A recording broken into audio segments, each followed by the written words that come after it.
Okay mga biyaheros, punta na tayo ng pier, pipila na tayo doon. 5 araw sa Tacloban, doon sa Diversion Road. Ngayon lang kami pinababa rito sa pier, punta na kami. Ito yung palengke nila. Ayan.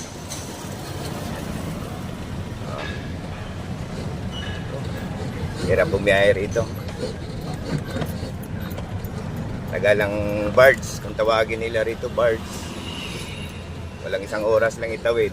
Dahil sa San Juanico, hindi pa madaanan. Ewan ko lang kung totoo yan ngayong December 15 daw. Pwede madaanan. Yan ang palengke nila. Ang Tacloban City. Yan. Okay. Yan lang.